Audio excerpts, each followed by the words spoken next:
Quanto mais o tempo passa, mais o amor me faz crescer. Esse jeito de viver aqui, aprendendo tanto, tanto assim, foi que fez com que eu chegasse perto de você com amor. Ó Jesus, amigo, sou feliz em estar aqui. Eu estou muito contente porque aqui no estúdio estou com uma pessoa muito querida, muito importante na cidade, na história de Teresópolis, e que vai conversar um pouquinho com a gente sobre esse assunto tão delicado que é a redução da maioridade penal. Eu estou com a doutora Inês Joaquina, que pertence à Casa Deolinda Amorim, Casa de Cultura Deolinda Amorim, e que hoje vai conversar com a gente exatamente sobre esse tema, vai me passar um pouquinho da sua luz e da sua sabedoria no assunto. Doutora Inês, então a primeira pergunta, com certeza, a senhora é contra ou a favor da redução da maioridade penal? Vamos começar cumprimentando e abraçando a entrevistadora, nossa velha amiga, e parabenizando a Sociedade Espírita Amor e Caridade pela iniciativa de divulgação da doutrina espírita, numa hora em que a humanidade necessita tanto aprender espiritismo. Estamos passando por uma crise social, ou melhor, por uma crise de náusea social, na feliz expressão de Allan Kardec. E nesse momento nós precisamos divulgar.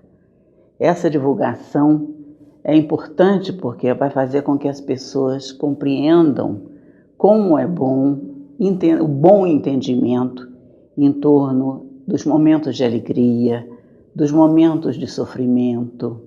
É preciso que as pessoas aprendam a sofrer na orientação espiritual, colham o fruto do sofrimento e aprendam o verdadeiro valor da felicidade, o que é a verdadeira alegria. De modo que, para mim, é uma alegria íntima estar participando desse programa que eu tanto admiro e que tenho acompanhado os diversos momentos em que vocês entrevistam pessoas que fazem tanto bem a Teresópolis.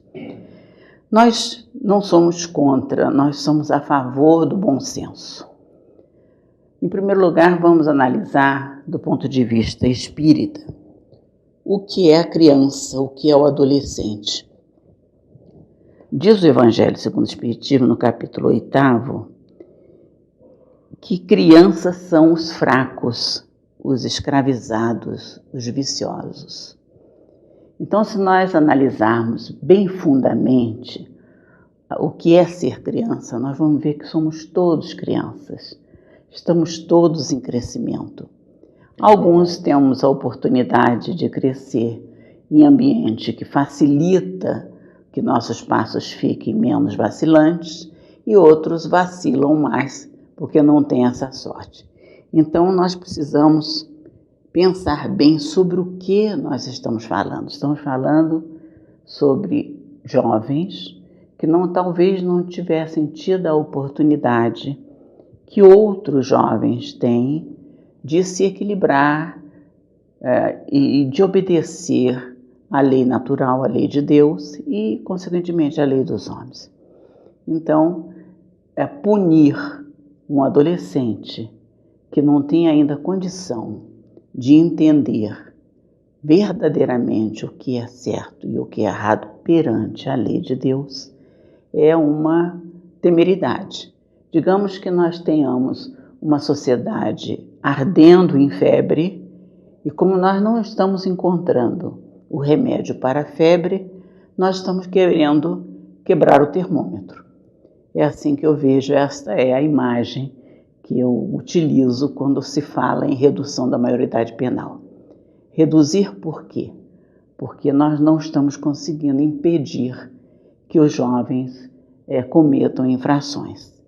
Então vamos partir para uma medida drástica que não vai absolutamente solucionar a dificuldade social. Na realidade, é um clamor que a sociedade está tendo. Eu estou fazendo, às vezes, da entrevistadora não espírita, né? Eu tenho as minhas convicções, obviamente, eu conheço, mas trazendo a voz da sociedade. O que a sociedade diz é que, principalmente no Rio de Janeiro, né, você tem uma violência muito grande sendo causada por menores, né, e menores sendo usados, inclusive, por adultos, pelo tráfico porque eles sabem que o menor é inimputável, ou melhor, ele não pode ser, não vai pegar uma pena muito grande, vai ficar preso um tempo só na casa de correção, então ele bota o menor na frente. E, de repente, esse menor, até pela falta que ele tem de instrução, ele se atira, né? Até um caso que eu lembro, que há uns anos atrás no Rio teve um bandido, o Escadinha, e o Escadinha era muito frio, muito calculista. Eu pediria que você modificasse a sua expressão bandido para infrator. Infrator, ele desculpa. É só um infrator. O ele infrator só desconhece o que é melhor para ele, o que tem é que ser melhor para a corrigida sociedade. mesmo. Desculpa, para ela a gente não pode errar, não. O infrator, o Escadinha, e ele costumava dizer o seguinte, que o bom infrator, vamos dizer assim, ele tem que chegar no objetivo dele sem causar muito, como é que eu vou dizer, muito estrago. E já o menor, ele atira por nada, ele tira uma vida por nada, ele não fica satisfeito só no seu roubo, ele vai e de repente, se ele tem uma arma, ele atira. Não é isso que fala a estatística. Nós temos uma estatística muito maior de agentes maiores de idade do que de agentes menores de idade. E se nós reduzirmos o limite da imputabilidade, o que vai acontecer? Homens maiores mal intencionados ou mulheres maiores mal intencionadas vão utilizar adolescentes com idade menor. Apenas então, isso. É uma bola Nós vamos de neve. aumentar o leque de adolescentes que vão praticar, vão ser instrumentos, vão ser ferramentas dos agentes maiores. E na sua opinião, então, já que nós chegamos no impasse, e verdadeiro, porque hoje 18 é a maioridade que você adquire aos 18, baixou para 16, vai pegar o de 14, de 12, de 11. Qual seria, na sua opinião, uma boa estratégia, uma solução para não quebrar esse termômetro, para curar essa febre? Olha, nós já estamos cansados de teorias.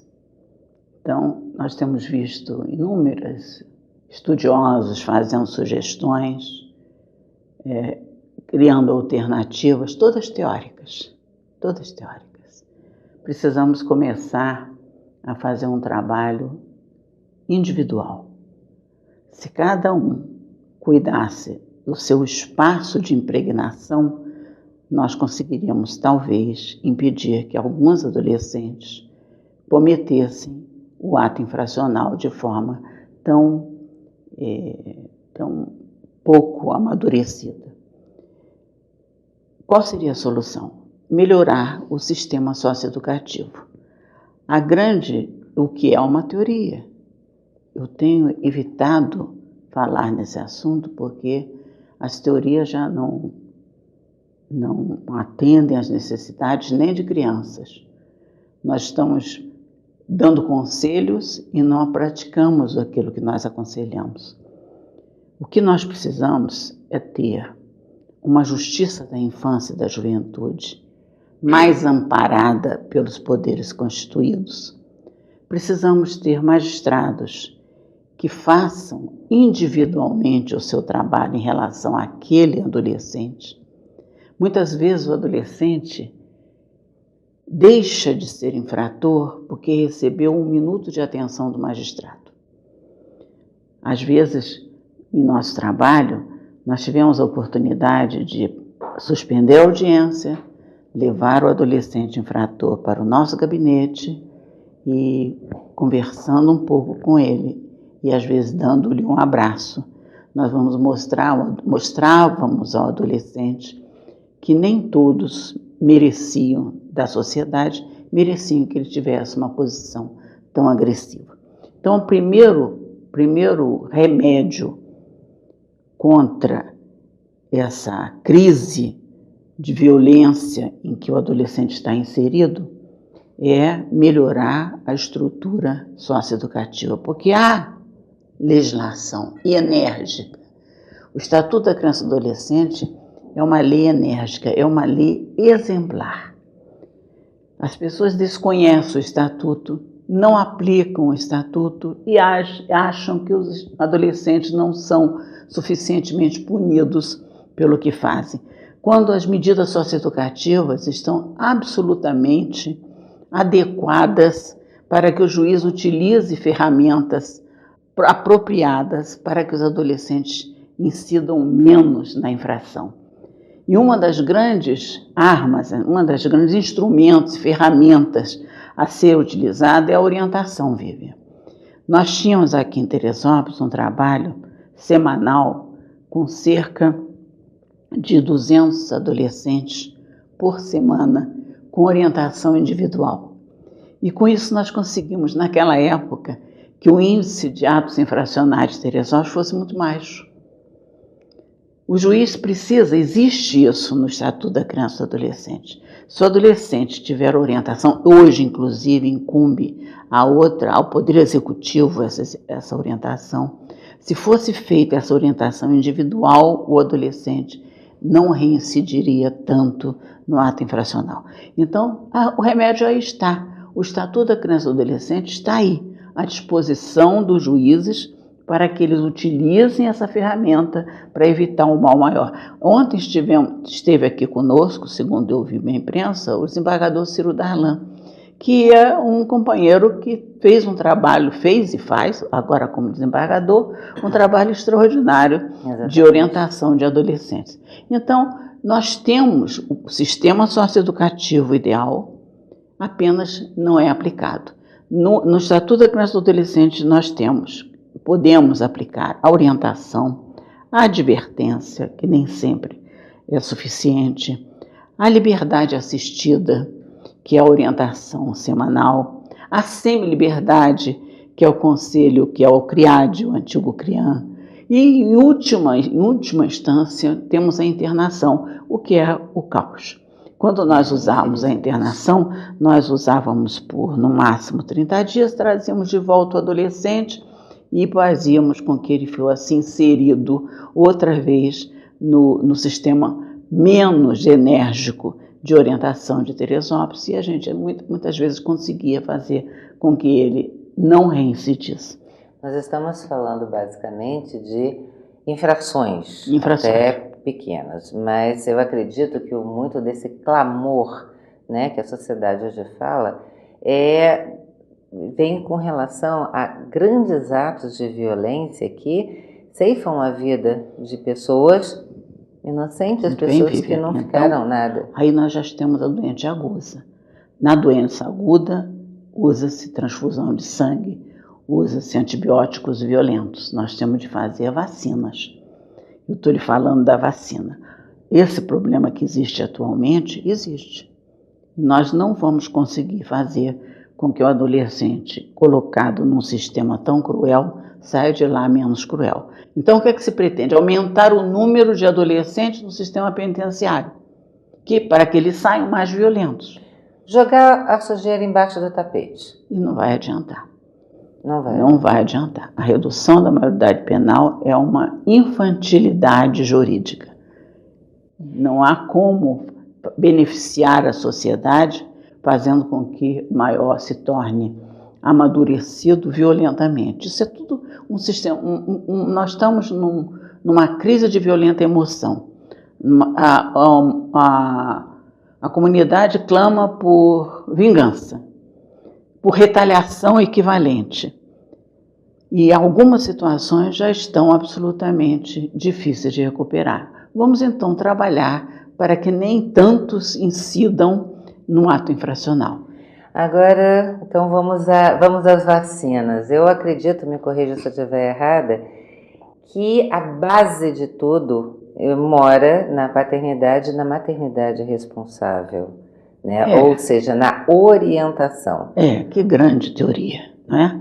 Que grande teoria. Como vai haver maternidade responsável, Vivian? Se a mãe do adolescente sai de casa às 6 horas da manhã para sustentar o filho, vai para a casa de família ou vai para a fábrica e retorna às 6 horas, sai 6 horas do trabalho, às 8 horas, e chega em casa bem mais tarde, deixando o adolescente o dia inteiro sozinho. Então, é uma grande teoria. É uma grande teoria. Como que a mãe de família vai comparecer ao colégio, à escola de pais ou à orientação de pais, se ela trabalha o dia inteiro e se faltar 1 ou 2 vezes ela vai perder o emprego? Uma grande teoria. Então nós não temos maternidade irresponsável. Nós temos maternidade e paternidade incompetente por impossibilidade de exercer a sua função maternal e paternal. Os pais e as mães dificilmente conseguem exercer essa função no sistema social no momento. E aí, no caso, muitas vezes, e isso depende de classe social, porque esse é um problema, né, da mulher trabalhar fora, que existe em todas as classes sociais. Agora, quantas vezes nós clamamos no exercício da vara da infância para que as reuniões de pais fossem à noite? E sem êxito. As reuniões de pais acontecem de tarde, no momento em que o pai e a mãe não estão em condições de comparecer. Então, eles não podem auxiliar o colégio no processo educativo do filho. Simplesmente delegam para o colégio, por quê? Porque não tem como exercer essa função de orientação por culpa inicial dos colégios que não fazem essa reunião. Não sei se estão fazendo no momento. Eu me desliguei completamente dessa área. Não é? A minha já foi para a faculdade, então eu já não sei mais. Eu acho que ainda não estão. Porque enquanto as reuniões não forem viáveis para esses pais, não há paternidade responsável. Não se sabe o que eles estão fazendo no colégio. Eu, por exemplo, trabalhava em tempo integral e nunca fui a uma reunião de pais no Colégio São Paulo, da minha filha. Porque todas as reuniões eram de dia. Eu consegui muito quando ela estava nos primeiros anos de vida, né? Que ela estudava no Carmo, ainda estava casada, então tinha essa possibilidade. Agora depois, trabalhando também no Colégio São Paulo, acho que eu não fui nenhuma vez. Mas isso me leva a um outro ponto. Eu não sei se a senhora chegou a assistir, passou há um tempo atrás na televisão aberta, um projeto em São Paulo, uma escola em São Paulo completamente diferente de todas as outras que se veem aí fora. Em primeiro lugar, a escola é aberta. Ela começa às 7h30 da manhã, termina às 10h30 da noite. As aulas não são divididas por idade nem por turmas, sim por interesse e capacitação daquela pessoa. Então a criança ela vai estudar junto com o adolescente. Se ela precisa aprender a ler, ela vai ler, porque aquela aula é de leitura. E as matérias, que foi a coisa que eu fiquei mais impressionada, elas não são dadas do modo clássico. Por exemplo, a matemática, que é o horror de muita gente, é dada junto com artes. A história é dada junto com a filosofia. Eles fizeram uma coisa diferente. E o que mais me tocou é que essa escola está funcionando há mais de 10 anos na periferia de São Paulo. Ela é uma ONG, no caso, e não tem evasão escolar. E no final, uma senhora, inclusive, que toma conta disso, e no final o depoimento que me marcou foi um menino, já dos seus provavelmente 17, 18 anos, não é mais nem um menino, e ele virou para ela, eu até me emociono quando eu falo, ele disse assim: obrigada pela senhora existir, a senhora é a mãe que eu não tive e a avó que eu gostaria de ter. Se não fosse pela senhora, minha vida seria bem diferente. E ele tem todo o estereótipo, né, do que seria um rapaz ligado ao crime, e não era. Ele ali com os olhos d'água, todo mundo ficou emocionado. Eu contei isso para lhe fazer uma pergunta. O nosso sistema educacional não teria que passar por uma ampla reforma? Porque a gente fala muito do menor como se fosse apenas o menor carente, mas sabemos que esses problemas de marginalidade existem em todas as esferas sociais, inclusive nas altas, onde os filhos de pais ricos acham que podem tudo. O que se pode fazer se há um profundo desrespeito pelo professor? Se o adolescente, se a criança não aprende em casa a respeitar o professor em sala de aula, que ir da aula, eu cansei de ouvir professores maltratados em sala de aula e sempre os apoiei muito, porque os pais, por impossibilidade de serem melhores, eles delegam totalmente a educação dos filhos para o professor. Então, o sistema educacional, não só o sistema educacional, muita coisa tem que ser modificada, né? Tem que ser modificado a raiz. O que é que está faltando? Está faltando o bom conhecimento da lei de Deus. Porque se houvesse um bom conhecimento da lei de Deus, da lei maior, se houvesse um pouco mais de religiosidade, os pais talvez soubessem ser pais intensivos. Existe o pai extensivo e o pai intensivo. O pai intensivo é aquele que no momento em que está em casa, junto do filho, ele procura ser o mais intensivo possível dentro da sua afetividade, né? Mas às vezes é preciso que eles não cheguem tão exaustos. É preciso que não troquem o filho pelo computador ou pelo celular. É preciso que eles busquem se distrair menos e cumpram a sua função de orientação paternal. Então, existe muita coisa que precisa ser modificada, mas principalmente o que precisa ser modificado é o nosso comportamento, influenciando aqueles que estão em torno de nós. Se cada um de nós fizesse a sua parte, o todo ficaria modificado. Então, isso é o que a gente precisa. Quem eu posso influenciar? Quem está na órbita da minha impregnação pessoal? Vamos os exemplos? Me dá uns exemplos aí para quem está em casa, inclusive. Quem está na órbita da minha impregnação pessoal? A minha secretária doméstica, o meu jardineiro. Se ele encontrar exemplo se eu conseguir passar para ele um exemplo saudável de vida, ele, respeitando a sua religiosidade, a sua corrente filosófica, ele vai passar essa orientação para o filho, para a mãe, para quem está perto dele.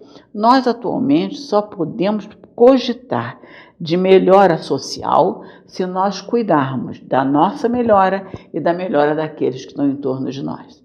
Então, se você é uma dentista, você tem uma secretária que vai observar qual é a sua conduta junto com o cliente. E o cliente é uma bola. E o cliente vai ser um multiplicador daquelas palavras, daquele exemplo junto à sua família. E a família vai ser multiplicadora das suas palavras e do seu exemplo. Até que nós consigamos uma sociedade maior. Tudo muito teórico. Mas perfeitamente praticável por cada um de nós.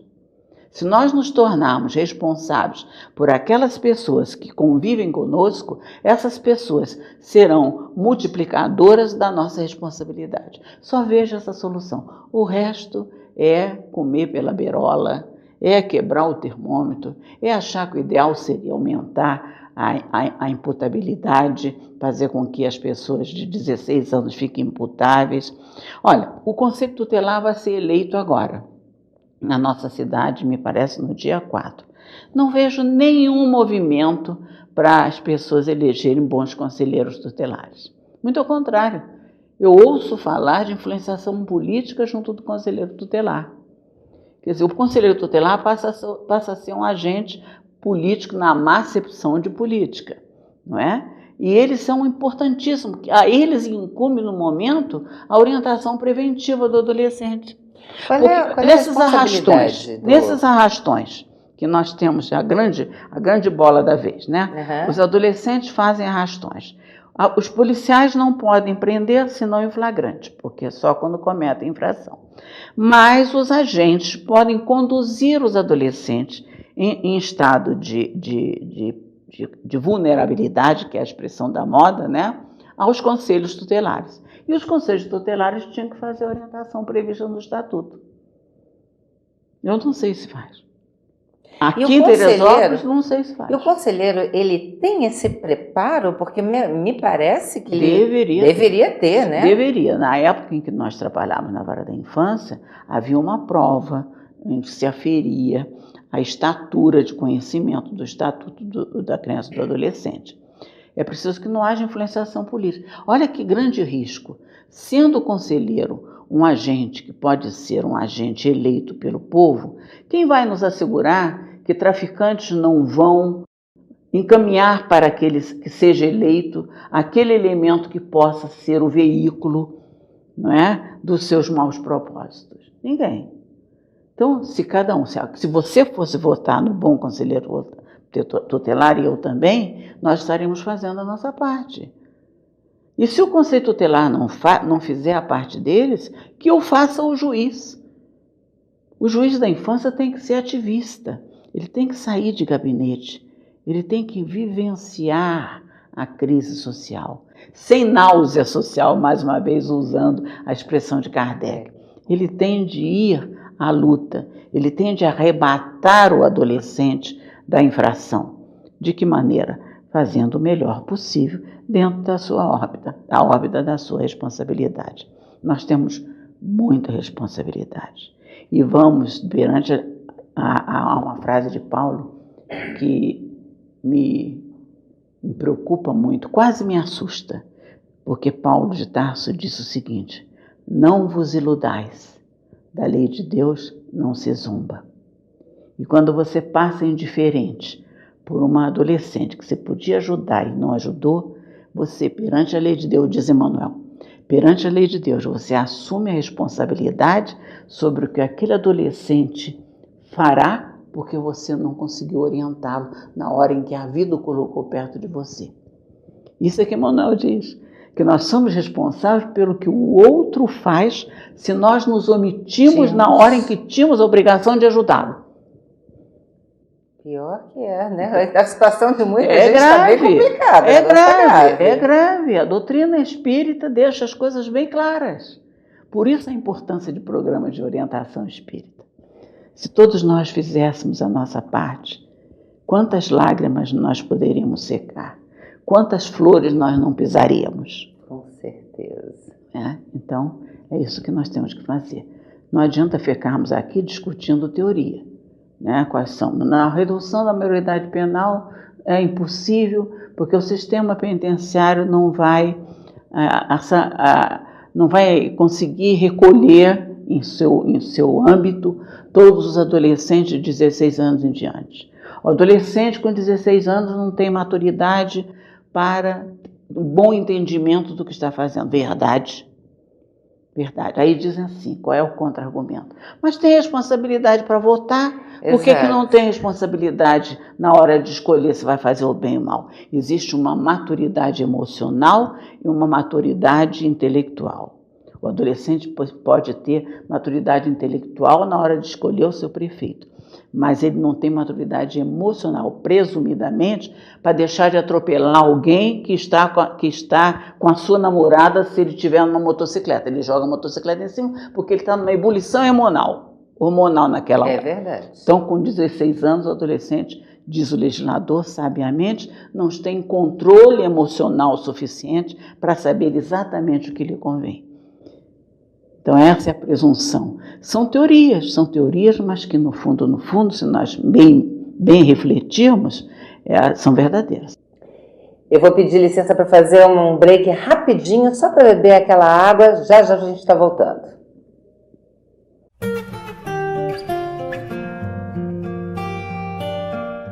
Mercado Flor de Teresópolis, Rede Que Barato, padaria e lanchonete, açougue, bebidas em geral, frutas, legumes e hortaliças, direto do produtor. Aqui você encontra papelaria, perfumaria e bazar. Aqui você pode fazer o pagamento das suas contas, realizar saques e fazer depósitos. Preço baixo e bom atendimento você só encontra aqui na Rede Que Barato. A Sociedade Espírita Amor e Caridade é uma instituição cristã sem fins lucrativos. Semanalmente, em vários dias e horários, promove o estudo do Evangelho de Jesus, visando ajudar no desenvolvimento moral do homem, de modo a contribuir para criar uma sociedade mais justa, mais fraterna, mais humana. Oferece aulas de evangelização para crianças, adolescentes e adultos. Venha nos visitar. Mercado Teresópolis, Rede Que Barato, Rua Luiz Nogue Júnior, número 900, no bairro de São Pedro. Perfumaria, material de limpeza, bazar, bebidas, açougue, hortifruti e padaria com doces e salgados. Disque Entregas. Preço, qualidade, bom atendimento. Vem pra cá você também. Mercado Teresópolis, Rede Que Barato, no Perpétuo.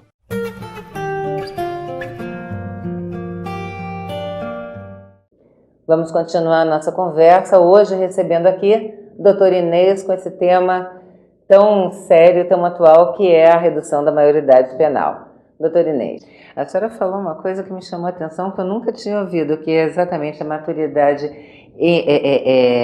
intelectual e a maturidade hormonal. Realmente, e emocional. O adolescente não 16 anos... Ele vai... O adolescente, esses que estão fazendo os arrastões... Gente, por que eles estão fazendo arrastões? Vamos pensar. Por quê? O que é que faltou a esses adolescentes? Por que eles não podem ir à praia? Porque se chegarem à praia mal vestidos e mal cheirosos, eles vão ser afastados.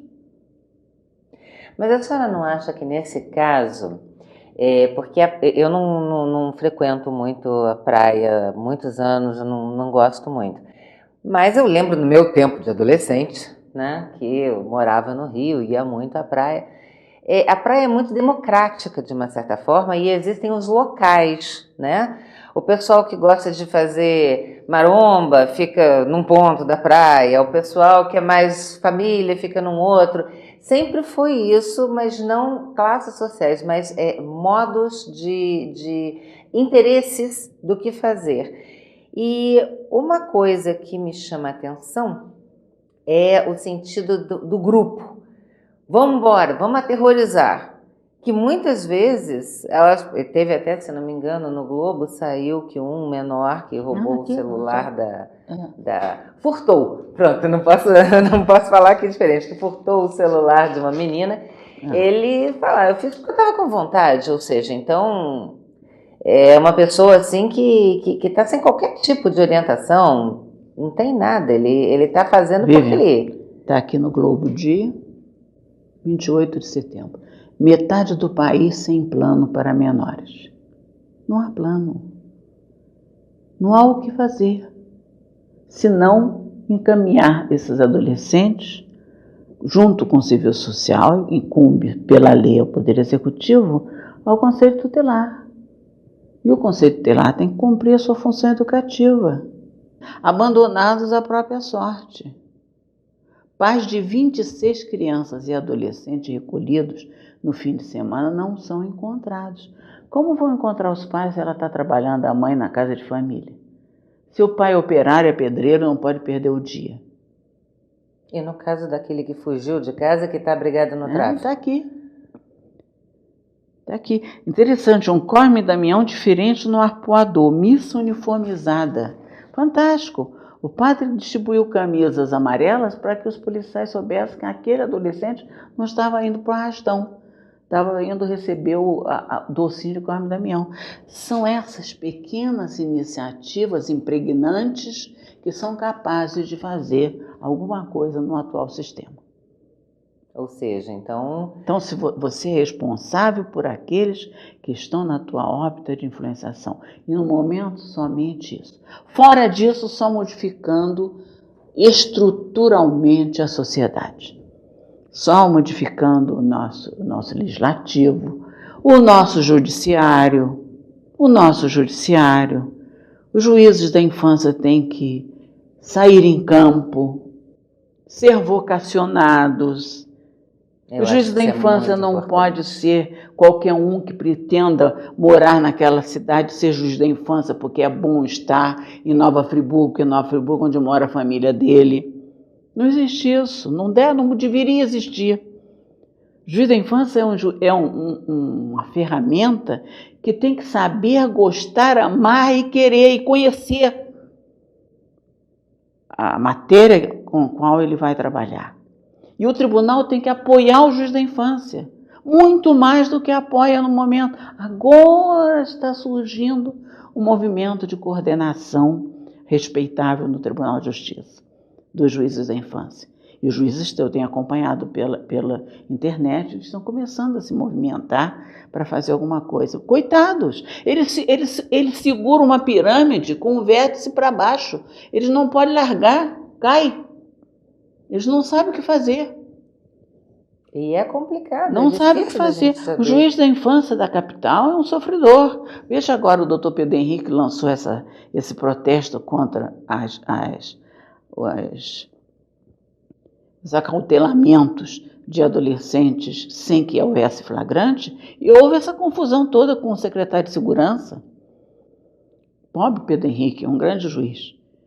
Está se esforçando para fazer alguma coisa de bom. O Ciro Darlan deixou marcas extraordinárias. Por quê? Porque é um juiz ativista que sai do gabinete, vai ao encontro do adolescente, mostra ao adolescente que vale a pena. A profissionalização, importantíssima a profissionalização. Esse jornal também fala nisso. Os adolescentes se queixando que só depois de muito sofrerem, de muito serem torturados, eles até informações importantes aqui. Dizem que só no João Luiz Alves ela teve a única experiência de profissionalização em toda essa trajetória, diz um aqui. Então, precisamos profissionalizar. Olha aí, nossa Teresópolis tem o CAMP, sim. A professora Madalena Huck fazendo alguma coisa na sua órbita de influenciação pessoal. O que você fez hoje para que não venha a redução da maioridade penal? Ô, Vivian, o que você fez? Eu não fiz nada. Pois é, então vamos começar a fazer. Vamos começar a fazer. Vamos começar a fazer. Porque se você passou por um adolescente, o adolescente chegou perto de você e você não olhou para esse adolescente de forma diferente, visando ajudá-lo a não se marginalizar perante a lei de Deus, você se omitiu. O espírita tem que ser um multiplicador. Nós temos responsabilidades enormes. Nós temos de estar vigilantes. Orai e vigiai. Vigiar o quê? A si próprio, o que está em volta? Vigiar o que outros fazem de errado? Não.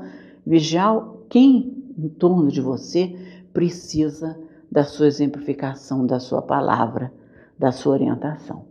Se cada um fizer, melhoramos um pouco. Se não, vamos ficar só falando na tribuna. É tão bonita a doutrina. Os expositores são extraordinários. Não é? Por que não nas casas espíritas não é razoável bater-se palma quando acaba a exposição? Porque cada vez que a gente ouve um bom expositor, a gente tem que pensar, será que ele pratica o que ele está falando? Merece a palma? E eu ouvi com ouvido de ouvir? Vou sair da casa espírita modificada? Ou vou ficar apenas sendo um frequentador de casa espírita? Isso é importantíssimo. Não é isso? Então não está na hora de falar em redução de maioridade penal, não. Está na hora de nós pensarmos o que nós podemos fazer para diminuir o número de infrações em torno de nós. Quantos abraços nós temos? Na nossa mocidade, o Otto, que está aqui presente, ele fez a escolinha do Pimentel. Até hoje os trabalhadores lá estão. Quando nós estávamos na vara da infância, nós observamos, naquela época, que das comunidades da periferia, a que tinha menos naquela época, hoje não, a que tinha menos infração era a escolinha do Pimentel. Por quê? Porque a escolinha do Pimentel evangelizava. Não, Então, eu acho que a religião é importantíssima para tudo. É importantíssima. Sem religião. Viva a igreja protestante, viva a igreja protestante. Inúmeras vezes nós nos utilizamos das igrejas protestantes, junto no nosso trabalho de orientação, havia inúmeros protestantes. Eu fiz 20 anos de trabalho na delegacia com protestantes. E agora, olha o Papa aí nos dando um exemplo enorme. É uma delícia, né? maravilhoso. Olha o Padre Fábio de Mello nos dando orientações extraordinárias. Sem religião, não dá. Eu não vejo outro caminho, inclusive para a salvação das drogas, que não seja através do Cristo. Eu não consigo conceber uma pessoa saindo de uma situação de marginalidade sem que tenha um pouco de amor. Eu preferia, nessa salva. altura da nossa crise social e emocional, eu prefiro dizer assim, vamos tentar impedir que outros ingressem no sistema de entorpecentes. É muito Porque sério tirar isso. Nessa altura é muito difícil. É trabalho para poucos. É muito complicado. Trabalho para poucos. Mesmo assim, nós conseguimos fazer um grande trabalho em Teresópolis, quando estávamos na vara, com auxílio de religiosos. Inclusive porque eu acho inconcebível que um jovem fume cigarro comum. Primeiro porque a mídia, ela foi parceira nesse sentido, proíbe, você tem as proibições e tudo mais, fumar é brega, existe tudo isso. Então um jovem hoje que pega um cigarro comum e acende, para mim é uma coisa horrorosa, né? Ele é burro, desculpa até o termo, mas para mim ele é muito burro, porque depois vai ser um trabalho monstruoso. É desorientado, né? Ah, não, eu não sou tão boazinha com essa Quem sabe senhora, que exemplo que a mídia deu a esse jovem? Não, é uma criança na acepção evangélica. São os viciosos, né? São aqueles que não têm um bom entendimento do que lhe convém. Mas nesse caso da mídia em si, com relação ao cigarro, eu não falo nem outras coisas, porque a mídia deturpou Atualmente, muito. Vivian. Não, mas eu estou falando exato. Hoje. É. A minha filha, eu lembro que ela foi para o Carmo, e na época eu fumava, o meu ex-marido fumava, e ela chegava em casa, ela ia lá e destruía tudo. E eu nunca briguei com ela. Você está certa, nós estamos errados, você está certo, isso aqui é ruim. E a gente sempre respeitou, nunca fumou dentro de casa, nunca na frente dela, porque ela estava certa. Agora, sair do vício é uma coisa extremamente difícil. Então, ela nunca vai botar um cigarro na boca, porque desde cedo estava ouvindo aquilo, e a televisão também mostra isso, até não dá esse exemplo, né? As novelas mais cedo, né? Elas evitam o cigarro sem propaganda.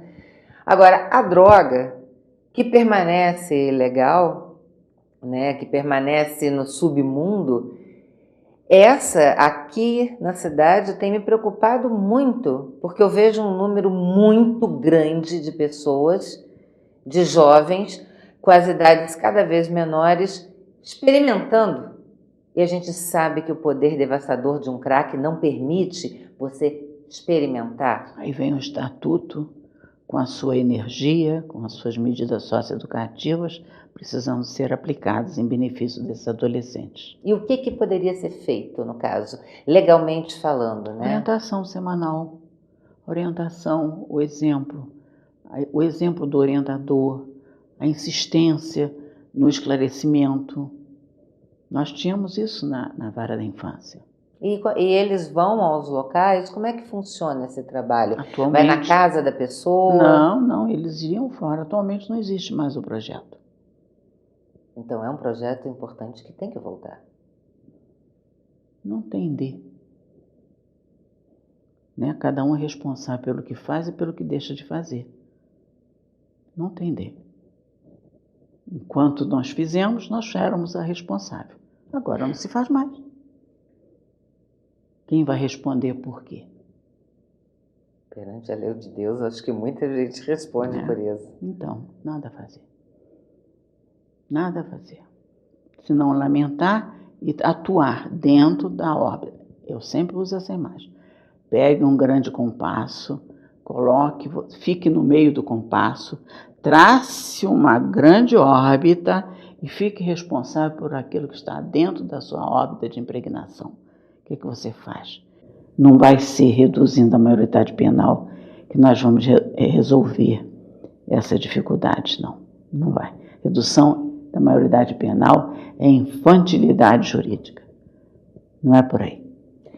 E nesse exato momento em que nosso país e que o mundo está vivendo dessa forma tão densa, esses espíritos, como é que fica o futuro desses espíritos perdidos? A confiança que nós temos de ter é no Cristo, né, Vivian?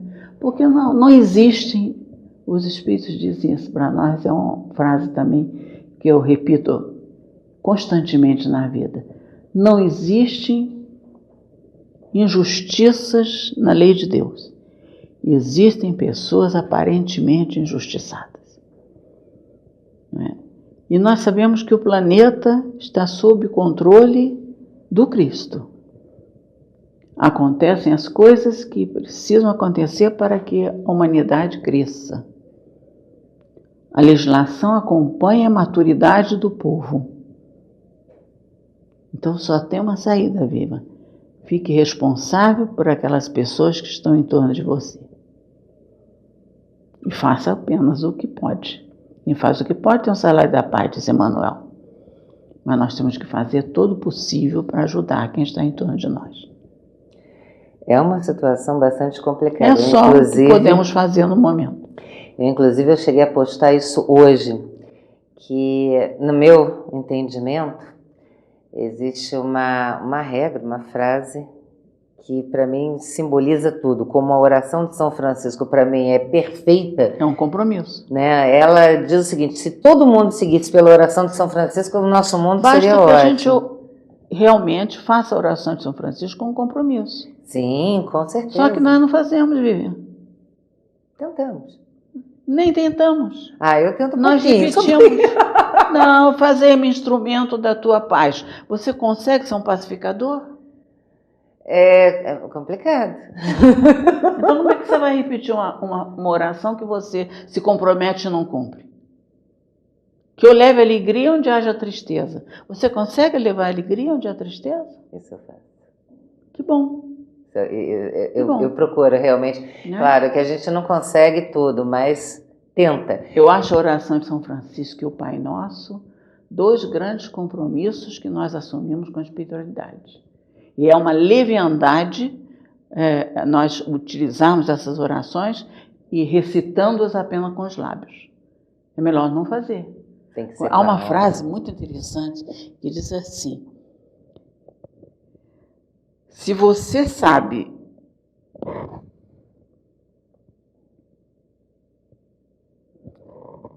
se você aprende e não faz, mais ou menos isso, melhor fora não saber, para que não ser aprisionado nas grades da culpa.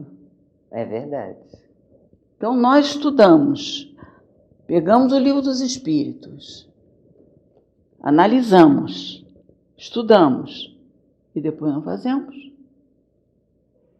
Ficamos aprisionados na grade da culpa. Porque a gente já tem o conhecimento. Muito mais culpa do que quem não sabe. Exatamente.